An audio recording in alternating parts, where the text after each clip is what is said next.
matematika. Biz matematikada ne öğreniyoruz?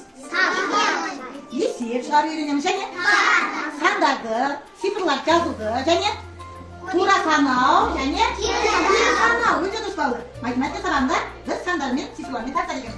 Біз кеше күнге дейін қандай санмен таныстық? Бес санмен таныстық. Дұрыс айтады Мұхаммед. Неше санмен таныстық? Бес. Қандай сан балалар? Тақ қандай сан? Натурал. Жарайсыңдар.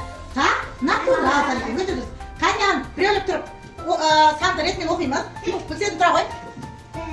Тұрып айтамыз. Орнымыздан тұрады.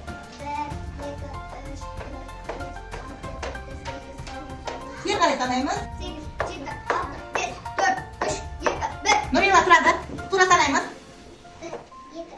Екі. Жарайсың.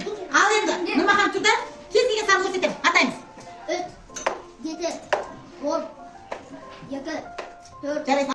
1-ге 2-ні қоссақ 3, 2-ге 1-ді қоссақ 3, 3-ге 0-ді қоссақ 3. Керемет. Қаны балалар, қошеметтеп қояйық. Жарайсың. Айлин, кері ғой. 4 санның құрамын атаймыз. Айлин. Кері ғой, Айлин. 4 санның құрамын атап береміз. 0 мен көмектеседі. Келе ғой Айсұлтан, келе ғой Айсұлтан. Қаны Айсұлтан атап беремін дейді. Тыңдап отырайықшы балалар. Қаны 4 санның құрамы. 0-ге 4. 1-ге 3, 4. 2-ге 2, 4. Жарайсың. 3-ге 1, 4. Жарайсың. 0-ге 4. Өтеді. 4-ге 4. Қаны қошеметтеп қойдық балалар. Керемет. Тамаша, жарайсың. Ал енді 5 санның құрамын атамыз балалар. 5 санның құрамын. Керехан келсін. Керехан келе ғой балалар. 5 санның құрамын атаймыз. 5 мен 0. 1 мен 4. 7 мен 3. Жарайсың. 3 мен 2. Жарайсың. 4 мен 1. Жарайсың. 0 мен 5.